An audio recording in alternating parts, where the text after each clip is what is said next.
Hello friends, എല്ലാവർക്കും good morning. അപ്പോൾ ഇഷ്ടമാത്രത്തിൻ്റെ ഇന്നത്തെ ഒരു സൂപ്പർ ഹിറ്റ് വിശേഷത്തിലേക്ക് എല്ലാവർക്കും സ്വാഗതം. അങ്ങനെ വക്കീൽ നേരെ സ്റ്റേഷനിലേക്ക് വന്നിരിക്കുകയാണ്. അപ്പോൾ വക്കീലിനെ കണ്ടു കഴിഞ്ഞപ്പോഴേക്ക് എന്താ വക്കീലെ ഇങ്ങോട്ടൊക്കെ എന്ന് ചോദിച്ചപ്പോഴേക്ക് നിങ്ങളൊരു കുട്ടിയെ അധികൃതമായി പിടിച്ചു വെച്ചിട്ടില്ലേ? അധികൃതമായോ? ഞങ്ങൾ തെളിവ് സഹിതമാണ് അവനെ പിടിച്ചു വെച്ചിരിക്കുന്നത്.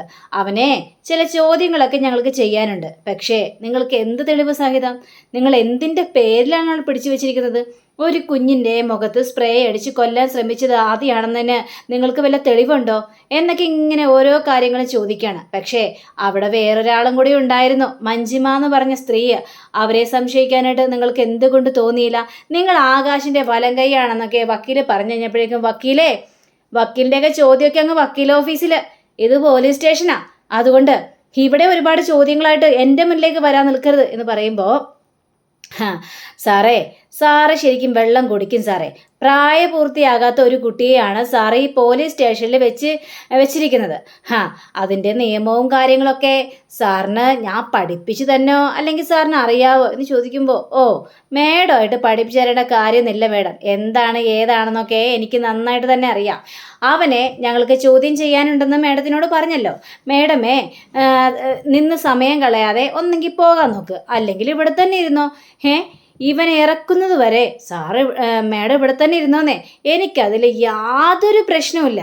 മേഡം കണ്ടുപിടിച്ചിട്ടേ ഞാനിവിടെ നിന്ന് പോകുന്നുള്ളൂ എന്നൊക്കെ ഇങ്ങനെ പറയുകയാണ്. ഇതൊക്കെ കേട്ടുകഴിഞ്ഞപ്പോഴേക്കും ഈ വക്കീലാണെങ്കിൽ ഭയങ്കര കലി വരികയാണ്. നിങ്ങൾക്കിട്ടുള്ള പണി ശരിക്കും വരുമെന്ന് ചോദിച്ചപ്പോഴേക്കും അതെ ശരി ഓക്കെ നിങ്ങൾ പണി താന്നേ, അത് സ്വീകരിക്കാനായിട്ട് തയ്യാറാണ്. അപ്പോൾ രണ്ടുപേരും കൂടി അങ്ങോട്ടും ഇങ്ങോട്ടും ഭയങ്കര തർക്കമാണ് ആദിയുടെ പേരും പറഞ്ഞിട്ടുണ്ട്. പക്ഷെ ആദിയെ വിട്ടയക്കാനായിട്ട് ഇയാൾ തയ്യാറുമല്ല. അങ്ങനെ നമ്മുടെ വക്കീൽ നേരെ പുറത്തേക്ക് ഇറങ്ങി പോവുകയാണ്. അപ്പോൾ ഈ വക്കീൽ ഇങ്ങനെ പറയണം, ഓരോണത്തിനുണ്ട് കയറി വന്നോളും. എൻ്റെ അടുത്താണ് ഇവന്മാരുടെയൊക്കെ കളി. ഏത് വക്കീൽ വന്നാലും ആര് വന്നാലും ഞാൻ വിചാരിക്കണം ഓരോരുത്തരെ പുറത്തിറക്കണോ വേണ്ടെന്നൊക്കെ. ഞാൻ ആരാണെന്ന് ഇവിടെ ആർക്കും മനസ്സിലായിട്ടില്ല എന്നും പറഞ്ഞുകൊണ്ട് ഇയാൾ ഭയങ്കരമായിട്ട് വീമ്പിളക്കാം. ഇതേ സമയം തന്നെ നമ്മുടെ ഇഷിതയെ കാണിക്കുകയാണ്. അപ്പോൾ ഇഷിത കുഞ്ഞാവിനെ നോക്കിക്കൊണ്ടിരിക്കുമ്പോൾ കുഞ്ഞാവ് അപ്പോഴും കണ്ണു തുറന്നിട്ടില്ല. കുറച്ച് കഴിഞ്ഞപ്പോഴേക്കും ഈ ഒരു പൾസൊക്കെ ഇങ്ങനെ നോക്കി കഴിഞ്ഞപ്പോഴേക്കും കുഞ്ഞ് മരുന്നിനോട് റെസ്പോണ്ട് ചെയ്യേണ്ടെന്നുണ്ടെന്ന് മനസ്സിലായി ഇഷിതയ്ക്ക്. ഇത് കണ്ടു കഴിഞ്ഞപ്പോഴേക്കും ഇഷിത ഭയങ്കര സന്തോഷം കൊണ്ട് മതി മറക്കുക. അങ്ങനെ ഇഷിത കുഞ്ഞിന് നേരെ അങ്ങോട്ട് ചെന്നിട്ട് മോളെ എന്ന് പറഞ്ഞിട്ട് വിളിക്കുന്നത്. അപ്പോൾ ഈ കുഞ്ഞാവ് ഒന്ന് പതിയെ ഒന്ന് കണ്ണ് തുറക്കുകയും ചെയ്യണം. തട്ടി വിളിച്ച് കഴിഞ്ഞപ്പോഴേക്കും കുഞ്ഞാവ് പതിയെ കണ്ണ് തുറക്കാം. ഇത് കഴിഞ്ഞപ്പോഴേക്കും ഇഷിതയ്ക്ക് സന്തോഷം കൊണ്ട് വല്ലാത്തൊരവസ്ഥ നിൽക്കുക. അപ്പോൾ ഡോക്ടർ ദേവിക വരികയാണ്. ഡോക്ടർ ദേവിക എന്താ ഇഷിത എന്ന് ചോദിച്ചു കഴിഞ്ഞപ്പോഴേക്കും മേഡം നോക്കിയേ മേഡം, എൻ്റെ മോള് കണ്ണു തുറന്നു മേഡം, എൻ്റെ മോളിപ്പോൾ മരുന്നിനോടൊക്കെ റെസ്പോണ്ട് ചെയ്യേണ്ടെന്ന് പറഞ്ഞപ്പോഴേക്കും എൻ്റെ ദൈവമേ നീ കാത്തു. ഏതായാലും കുഞ്ഞിനൊരു ആപത്തും പറ്റിയില്ലല്ലോ ഇഷിത. ഇപ്പോൾ ഇനി ചെയ്യേണ്ടത് എങ്ങനെയെങ്കിലും ആദിയെ ഇറക്കുക. ഇനി കുഞ്ഞിൻ്റെ കൂടെയൊക്കെ ഞാനുണ്ട്. ഇനി ആദിയെ എത്രയും പെട്ടെന്ന് ഇറക്കാനായിട്ട് നോക്ക്. അവനൊരു തെറ്റും ചെയ്തിട്ടില്ല. ശരി മേഡം, ഞാൻ ഏതായാലും ഈ വാർത്ത മഹേഷിനോട് പോയി പറയട്ടെ എന്നും പറഞ്ഞുകൊണ്ട് ഇഷിത നേരെ മഹേഷിൻ്റെ അടുത്തേക്ക് ചെല്ലുകയാണ്. അപ്പോൾ മഹേഷിൻ്റെ അടുത്ത് കഴിഞ്ഞപ്പോഴേക്കും മഹേഷേ ഒരു സന്തോഷ വാർത്തയുണ്ട്, കുഞ്ഞ് കണ്ണ് തുറന്നു മഹേഷ് എന്ന് പറയാം. ഇത് കേട്ട മഹേഷിന് ഭയങ്കര സന്തോഷം തോന്നുകയാണ്. ഇനി ഒരു നിമിഷം പോലും ഇവിടെ നിൽക്കാനായിട്ട് പാടില്ല. എത്രയും പെട്ടെന്ന് മഹേഷ് ആദിയുടെ അടുത്ത് ചെല്ലണം. ആദിയെ ഇറക്കാനുള്ള എല്ലാ പരിപാടികളും ചെയ്യണം. പാവം അവൻ വല്ലാതെ സങ്കടപ്പെട്ടിരിക്കുകയായിരിക്കും, പേടിച്ചിരിക്കുകയായിരിക്കും. ഇതൊക്കെ കേട്ടപ്പോഴേക്കും പാവം എൻ്റെ മകൻ ഒരു തെറ്റും ചെയ്തിട്ടില്ല ഇഷിത, എനിക്ക് അവനെക്കുറിച്ച് ഓർക്കുമ്പോൾ വല്ലാത്ത സങ്കടം തോന്നുന്നു ഇഷിത. ഇങ്ങനെ ഞാൻ അവനെ പുറത്തിറക്കുമെന്ന് പോലും എനിക്കറിയില്ല. ഞാൻ ഏതായാലും എന്നോട് പറഞ്ഞിട്ടുണ്ട്, അതായത് വക്കീലിനോട് പറഞ്ഞിട്ടുണ്ട്.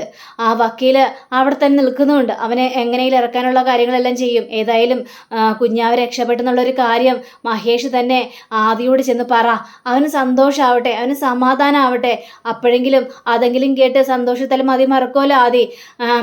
ഇഷിത നീ കുഞ്ഞിൻ്റെ അടുത്തേക്ക് ചെല്ല്, കുഞ്ഞിന് നല്ല വിശക്കുന്നുണ്ടാവും, ചെല്ല് എന്ന് പറഞ്ഞുകൊണ്ട് കുഞ്ഞിനെ ഇഷിതയെ പറഞ്ഞു വിടുകയാണ്. അങ്ങനെ മഹേഷ് ഈ നമ്മുടെ വക്കീലിനെ വിളിച്ചു കഴിഞ്ഞിട്ട് പറയാണ്, അതെ എന്തായി കാര്യങ്ങളൊക്കെ എന്ന് ചോദിച്ചപ്പോഴേക്കും മഹേഷേ ഞാനിവിടെ സ്റ്റേഷനിൽ തന്നെ ഉണ്ട്, പക്ഷേ ആദിയെ വിട്ടയക്കാനായിട്ട് ആ പോലീസുകാരൻ തയ്യാറല്ല. അയാൾ കടും പിടുത്തം പിടിച്ചുകൊണ്ടിരിക്കുകയാണ്. അയാൾ വിടില്ലെന്ന് തന്നെയാണ് പറയുന്നത്. അതെ ഒരു സന്തോഷ വാർത്തയുണ്ട്, കുഞ്ഞാവയെ അപകടനില തരണം ചെയ്തു. കണ്ണു തുറന്നെന്ന് പറയണം. ആഹാ, അത് നല്ലൊരു കാര്യമാണല്ലോ മഹേഷേ, ഒരു സന്തോഷ വാർത്ത തന്നെയാണല്ലോ കേട്ടിരിക്കുന്നത്. ഇതിൽ പരം സന്തോഷ വാർത്ത എനിക്ക് കേൾക്കാനുണ്ടോ എന്നൊക്കെ പറയണം. ഏതായാലും ആദ്യം എത്രയും പെട്ടെന്ന് പുറത്തിറക്കണം തീർച്ചയായിട്ടും. ഇനി എന്താ വേണ്ടതെന്ന് എനിക്ക് നന്നായിട്ട് തന്നെ അറിയാം. ഇനി കുഞ്ഞ് കണ്ണു തുറന്ന സ്ഥിതിക്ക് ആദിയുടെ പേരിൽ ഒരു കേസും അവർക്ക് ഫയൽ ചെയ്യാനായിട്ട് കഴിയില്ല എന്നും പറഞ്ഞുകൊണ്ട് ഫോൺ വെച്ചിട്ട് നമ്മുടെ വക്കീലാണെങ്കിൽ നേരെ അകത്തേക്ക് കയറി ചെല്ലുകയാണ്. അപ്പോൾ വക്കീലിനെ കണ്ടു കഴിഞ്ഞപ്പോഴേക്കും പോലീസ് ചോദിക്കണം, അന്നേരം വക്കീൽ പോയില്ലായിരുന്നോ എന്നൊക്കെ ചോദിച്ചപ്പോഴേക്കും അങ്ങനെ എനിക്ക് പോകാനായിട്ട് സാധിക്കില്ലല്ലോ സാറേ. അതെ, കുഞ്ഞ് രക്ഷപ്പെട്ടു, കുഞ്ഞ് കണ്ണു തുറന്നു, ഇനി ആദ്യം അവിടെ പിടിച്ചു വിളിക്കേണ്ട കാര്യമൊന്നുമില്ലല്ലോ. കുഞ്ഞ് രക്ഷപ്പെട്ടെന്ന് വിചാരിച്ച് കേസ് തീരുന്നില്ലല്ലോ വക്കീലേ, വധശ്രമത്തിനുള്ള കേസ് ഇനിയും ഉണ്ടല്ലോ. അത് സാറ് പറഞ്ഞ സത്യം തന്നെയാ, വധശ്രമത്തിനുള്ള കേസുണ്ട്. പക്ഷെ ആരാണ് കുഞ്ഞിനെ വധിക്കാനായിട്ട് ശ്രമിച്ചത് അതല്ലേ സാറെ കണ്ടെത്തേണ്ടത് ആദ്യം. അല്ലാതെ ഒരു തെളിവുമില്ലാതെ സാറ് ഈ കുഞ്ഞിനെ പിടിച്ചു വെച്ച് കഴിഞ്ഞിട്ടുണ്ടെങ്കിൽ വകുപ്പ് വേറെ മാറുവേ. പിന്നെ സാറിൻ്റെ മേലായിരിക്കും കൂടുതൽ പരാതി. സാറിനെ തൊപ്പി തെറിക്കുന്ന സംഭവമാണ് ഇപ്പോൾ വരാനായിട്ട് പോകുന്നത്. ഏതോ ഒരു സ്പ്രേ അടിക്കുന്ന കുപ്പി ആദിയുടെ കട്ടിലിൻ്റെ അടിയിൽ നിന്ന് കിട്ടിയെന്നും പറഞ്ഞുകൊണ്ട് ഇവനെ പ്രതിയാക്കാനൊന്നും സാറിന് സാധിക്കില്ല. ഇതിന് പിന്നിൽ ആരാണ്, ആ വീട്ടിൽ ആരാണ് ഉണ്ടായിരുന്നത്, പിന്നെ കുഞ്ഞിൻ്റെ ആന്തരാവയവങ്ങളൊക്കെ പരിശോധിച്ച് കഴിഞ്ഞിട്ടുണ്ടെങ്കിൽ ആ സ്പ്രേ അടിച്ച ആ വിഷം ഏത് സമയത്താണ് ഉള്ളിൽ ചെന്നതെന്ന് വരെ കണ്ടുപിടിക്കാനായിട്ട് സാധിക്കും. അങ്ങനെ കണ്ടുപിടിച്ച് കഴിഞ്ഞിട്ടുണ്ടെങ്കിൽ ആദ്യമല്ല എന്ന് തെളിയും. അങ്ങനെ തെളിഞ്ഞു കഴിഞ്ഞാൽ പിന്നെ എന്താ സംഭവിക്കാൻ പോകുന്നതെന്ന് ഞാൻ സാറോട് കൂടുതൽ പറഞ്ഞു തരേണ്ട കാര്യമൊന്നുമില്ലല്ലോ. പിന്നെ വകുപ്പ് മാറുവേ സാറേ. ഇത് കേട്ട് കഴിഞ്ഞപ്പോഴേക്കും ഈ പോലീസുകാരനൊന്ന് പേടിച്ചു. അങ്ങനെ പറയണം, അയ്യോ അതിനിവിടെ ആദ്യം കൊണ്ടുപോകാനായിട്ട് തടസ്സമൊന്നുമില്ല. അല്ല, ഇപ്പോൾ കുഞ്ഞിൻ്റെ അപകടനില തരണം ചെയ്തല്ലോ, പിന്നെ എന്തിനാ ആദ്യം ഇവിടെ പിടിച്ചു കൊടുക്കുന്നത് സാറേ? 4 മണിക്കൂറായി ഒരു കുഞ്ഞിനെ ഇട്ട് സാർ ഇവിടെ പീഡിപ്പിച്ചുകൊണ്ടിരിക്കുന്നു. എന്തെങ്കിലും ചോദ്യങ്ങൾ സാറ് ചോദിച്ചോ? ഇല്ല, അവനിട്ട് അമ്മാനം മാടിക്കൊണ്ടിരിക്കുകയാണ്. ഇതെല്ലാം വെച്ച് ഒരു വകുപ്പ് ഞാൻ അങ്ങോട്ട് ചാർജ് ചെയ്യും. അങ്ങനെ വന്നു കഴിഞ്ഞാൽ പിന്നെ സാറിന് ജീവിതകാലം മുഴുവനും വീട്ടിലിരിക്കേണ്ട ഒരു ഗതി വരും എന്നൊക്കെ പറയുമ്പോൾ ഈ ഭീഷണിയുടെ മുന്നിൽ ഈ പോലീസുകാരൊന്ന് വീണു പോവുകയാണ്. അപ്പോൾ നിങ്ങളിപ്പോൾ തന്നെ ആദ്യം കൊണ്ടുപോയിക്കോ, ഒരു പ്രശ്നവും ഇല്ല എന്നൊക്കെ പറയണം. അങ്ങനെ വിളിച്ചിട്ട് ആദ്യം പുറത്തേക്ക് ഇറക്കാൻ പറയണം. അങ്ങനെ ആദ്യം കൊണ്ട് വനിതാ പോലീസ് വരികയാണ്. അപ്പോൾ മോനെ ആദ്യം എന്ന് പറഞ്ഞുകൊണ്ട് വക്കീലും ചെല്ലുകയാണ്. ആൻറ്റി എന്തായി ആൻറ്റി, കുഞ്ഞാവ കണ്ണു തുറന്നോ ആൻറ്റി എന്ന് ചോദിക്കുമ്പോൾ അതേ മോൻ്റെ കുഞ്ഞാവ കണ്ണു തുറന്നു, ഇപ്പം സുഖമായിട്ടിരിക്കുന്നു. ആണോ, സന്തോഷമായി. ഞാൻ ഇഷിതാമ്മയോട് പറഞ്ഞിട്ടുണ്ടായിരുന്നു, ഞാനിവിടെ നിന്ന് പുറത്തേക്ക് ഇറങ്ങി വരാൻ നേരത്ത് എൻ്റെ കുഞ്ഞാവ കണ്ണു തുറന്ന് എന്നെ നോക്കി കളിച്ച് ചിരിക്കുന്ന രംഗമായിരിക്കും ഞാൻ കാണണമെന്ന്. എൻ്റെ ഇഷിതാമ്മ വാക്ക് പാലിക്കുമെന്ന് എനിക്കറിയായിരുന്നു. അതുകൊണ്ടാണ് ഇഷിതാമ്മയോട് ഞാൻ ആ കാര്യങ്ങളൊക്കെ പറഞ്ഞത്. എനിക്ക് സന്തോഷമായി എന്നൊക്കെ ഇങ്ങനെ പറയാം. ഇത് കേട്ടുകഴിഞ്ഞപ്പോഴേക്കും മോനെ ആദി വാ, ഏതായാലും നമുക്ക് കുഞ്ഞാവനെ കാണണ്ടേ, എനിക്ക് കുഞ്ഞാവനെ കാണാനായിട്ട് ധൃതിയായി എന്നും പറഞ്ഞുകൊണ്ട് ഇവരവിടെ നിന്ന് ഇറങ്ങിപ്പോവാണ്. അപ്പോൾ ഇവരവിടെ നിന്ന് ഇറങ്ങിപ്പോയി കഴിഞ്ഞപ്പോഴേക്കും ഈ പോലീസുകാരനാണെങ്കിൽ കയ്യിൽ വന്ന് ഇതൊക്കെ പോയല്ലോ, ഇനിയിപ്പോൾ ഈ കേസിന് പിന്നാലെ തന്നെ നടക്കണം.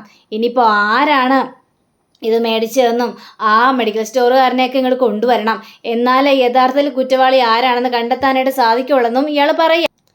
അങ്ങനെ ആദ്യം കൊണ്ട് നേരെ ഹോസ്പിറ്റലിലേക്ക് ചെല്ലുകയാണ്.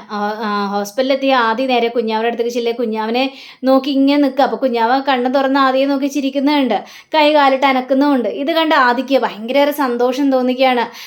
ഇഷിതാമ്മേ, അപ്പോൾ കുഞ്ഞാവിക്ക് ഇപ്പോൾ ഒരു കുഴപ്പമില്ലല്ലേ എന്ന് പറഞ്ഞപ്പോഴേക്കും ഇല്ല, ഒരു കുഴപ്പമില്ല ആദ്യം മോനെ. അങ്ങനെ ആദി കുഞ്ഞാവിടെ കാലിലൊക്കെ പിടിച്ചിങ്ങനെ കളിപ്പിക്കുകയും ചെയ്യാണ്. ദേ ഇഷിതാമ്മേ, ഒരിക്കലും എൻ്റെ കുഞ്ഞാവയെ ഞാൻ ഉപദ്രവിക്കില്ല ഇഷിതാമ്മേ. എൻ്റെ കുഞ്ഞാവ എന്നെ വലിയേട്ടാ എന്ന് വിളിക്കുന്നത് ദേ കാതോർത്തിരിക്കുകയാണ് ഞാൻ.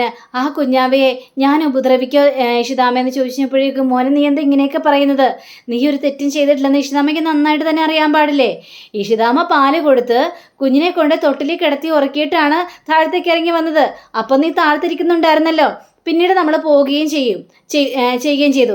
പിന്നെ അത് കൂടാതെ നീ അവസാനമായിട്ട് കുഞ്ഞാവയെ കണ്ടെന്നിരിക്കട്ടെ, എന്നാൽ പോലും ഈ ഇഷിതാമ്മ മോനെ സംശയിക്കില്ല. മോൻ എന്തിനാ അങ്ങനെ പറയുന്നത്? എന്താ മോൻ്റെ ഡാഡി മോനെ സംശയിച്ചോ എന്ന് ചോദിക്കുകയാണ്. അപ്പോൾ നമ്മുടെ മഹേഷ് പറയുകയാണില്ല, ഒരിക്കലും എൻ്റെ മോനെ ഞാൻ സംശയിച്ചിട്ടില്ല. കാരണം മോനെ നിന്നെ ആ പോലീസുകാർ പിടിച്ചുകൊണ്ട് പോയപ്പോൾ ഡാഡിക്ക് തടയാനായിട്ട് കഴിഞ്ഞില്ല. അതിന് കാരണം എന്താണെന്നറിയാവോ? അങ്ങനെ ഡാഡി തടഞ്ഞിരുന്നെങ്കിൽ ഡാഡിയെയും പോലീസുകാർ പിടിച്ചുകൊണ്ട് പോകും. അങ്ങനെ പിടിച്ചുകൊണ്ട് പോയാൽ ഈ ഹോസ്പിറ്റലിൽ ആരാ ഉള്ളത്? ആരുമില്ല.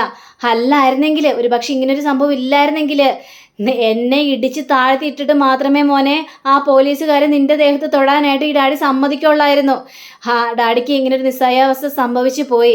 എൻ്റെ മോൻ കുറ്റവാളിയല്ലെന്ന് ഡാഡിക്കിനെ അറിയാം. ഇത് കേട്ട് കഴിഞ്ഞപ്പോഴേക്കും ആദ്യമാണെങ്കിൽ ഡാഡി അതുമാത്രമല്ല, പക്ഷെ ഇതല്ലല്ലോ ഇവിടുത്തെ മെയിൻ പ്രശ്നം. ആരാണ് കുഞ്ഞാവയെ കൊല്ലാനായിട്ട് ശ്രമിച്ചത്? മഞ്ജിമപ്പം മാത്രമല്ല ആ വീട്ടിലുണ്ടായിരുന്നുള്ളൂ. മോനെ മഞ്ജിമപ്പയെ സംശയിക്കണ്ട എന്ന് ഇഷിത പറയാണ്. എനിക്ക് മഞ്ജിമേച്ചിയെ സംശയിക്കാനായിട്ട് കഴിയില്ല. കാരണം മഞ്ജിമേച്ചി ഒരിക്കലും അങ്ങനെ ചെയ്യില്ല. കാരണം മഞ്ജിമേച്ചി കുഞ്ഞിനെ ഉപദ്രവിക്കാൻ ശ്രമിക്കില്ല. കുഞ്ഞാവരുടെ അടുത്ത് എപ്പോഴും ഇല്ലേതാനും. കുഞ്ഞു ഉണർന്നോ എന്ന് നോക്കിയിട്ട് പോകും. പക്ഷേ ആ മഞ്ജിമേച്ചി എപ്പോഴും റൂമിൽ തന്നെ ഇരിക്കുള്ളൂ, അല്ലാതെ പുറത്തിറങ്ങാനായിട്ടും പോകുന്നില്ല. പിന്നെ ഡോറ് പോലും മെയിൻ ഡോർ അടച്ചോന്ന് പോലും മഞ്ജിമേച്ചിക്ക് ഒരു സംശയമായിട്ട് നിൽക്കുകയാണ്. അപ്പോൾ മെയിൻ ഡോർ അടച്ചിട്ടില്ലെങ്കിലോ? അപ്പം അറിയാതെ അവിടെ നിന്ന് ആരോ വന്നിട്ടുണ്ട്, ഇങ്ങനെ ഒരു കൃത്യം ചെയ്തിട്ടുണ്ട്. അതിൻ്റെ പിന്നിൽ ഈ ആകാശ് തന്നെയാണോ എന്നാണ് ഇപ്പം ഞങ്ങളുടെ സംശയം എന്നൊക്കെ പറയാം. ഏതായാലും മോനെ നീ ഡാഡിയുടെ ഒപ്പം ചെല്ല്, ഇപ്പോൾ ഒരു പ്രശ്നമില്ലല്ലോ. അപ്പോൾ മഹേഷ് ആണെങ്കിലും എൻ്റെ മോനൊന്നും കഴിച്ചിട്ടുണ്ടാവില്ല, വാ ഡാഡി എന്തെങ്കിലും മേടിച്ചില്ലെന്നും പറഞ്ഞുകൊണ്ട് വിളിച്ചുകൊണ്ട് പോവുകയാണ് നമ്മുടെ ആദിയെ. അങ്ങനെ കുറച്ച് കഴിഞ്ഞപ്പോഴത്തേക്ക് നമ്മുടെ മഹേഷ് ഈ വക്കീലിനെ കാണാനായിട്ട് ചെല്ലുകയാണ്. അപ്പോൾ വക്കീലിനെ കാണാനായിട്ട് ചെന്ന് കഴിഞ്ഞപ്പോഴേക്കും വക്കീൽ ചില കാര്യങ്ങളെല്ലാം അവിടെ പറയുകയാണ്. ഇതിന് പിന്നിൽ ആകാശ് തന്നെയാണ് എൻ്റെ സംശയം. കാരണം അതിനു മുമ്പ് തന്നെ ഒരു കേസ് തെളിയിക്കാനുണ്ടായിരുന്നു മഹേഷേ. കാരണം സുമിതയുടെ മിസ്സിങ് കേസ്. പക്ഷേ സുമിത കൊല്ലപ്പെട്ടെന്ന് തന്നെയാണ് എൻ്റെ ഒരു വിശ്വാസം. ഇതിന് പിന്നിൽ ആകാശാണെന്നല്ല ഒരു സംശയമില്ല. അങ്ങനെ കേസ് ഫയൽ ചെയ്യാൻ തുടങ്ങിയപ്പോഴാണല്ലോ അമ്മാവൻ മരണപ്പെട്ടത്. ഞാൻ ആദ്യം വിചാരിച്ചത് ഈ ആകാശ് അമ്മാവനെ കൊന്നുവെന്നാണ്. പക്ഷെ പോസ്റ്റ്മോർട്ടം റിപ്പോർട്ട് വന്നപ്പോഴാണ് അമ്മാവനൊരു അറ്റാക്ക് ആണെന്ന് മനസ്സിലായത്.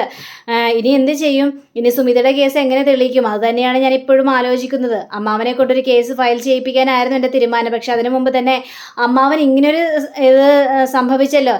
ഇനി എവിടെ നിന്ന് തുടങ്ങും? ഇനി ഈ കേസ് കൊണ്ട് എങ്ങനെ മുന്നോട്ട് പോകുമെന്ന് പോലും അറിയില്ല. പക്ഷേ ഞാനിത് വിട്ടുകളയാനായിട്ട് നിശ്ചയിച്ചിട്ടില്ല. ഈ സുമിതയ്ക്ക് ഇങ്ങനൊരു കാര്യം സംഭവിച്ചു, പക്ഷെ അതിൽ രചനയ്ക്ക് ഒരു അറിവുമില്ല. രചനയ്ക്ക് എന്താ സംഭവിച്ചെന്ന് പോലും അറിയാത്തൊരവസ്ഥയിൽ ഇങ്ങനെ നിൽക്കുകയാണ്. സുമിത എവിടെ പോയെന്നോ സുമിതയ്ക്ക് എന്ത് സംഭവിച്ചെന്നോ ഈ രചനയോട് പറഞ്ഞ് പരത്തിരിക്കുന്നത് സുമിത ഗൾഫിലേക്ക് പോയി അവിടെ സെറ്റിലായി ഒരു കല്യാണം കഴിച്ചു എന്നൊക്കെയാണല്ലോ ആകാശ് പറഞ്ഞിരിക്കുന്നത്. പക്ഷേ യഥാർത്ഥത്തിൽ അങ്ങനെയല്ല സംഭവിച്ചിരിക്കുന്നത്. സുമിതയെ കൊന്നു. സുമിതയും അതേപോലെ തന്നെ ഈ ആകാശം തമ്മിൽ എന്തെങ്കിലും തർക്കങ്ങൾ ഉണ്ടായി കാണാം. ഈ സുമിതയെ കീഴ്പ്പെടുത്താനായിട്ട് ഈ ആകാശ് ശ്രമിക്കുന്നതിനിടയിൽ ചിലപ്പോൾ മരണം സംഭവിച്ചതാകാം.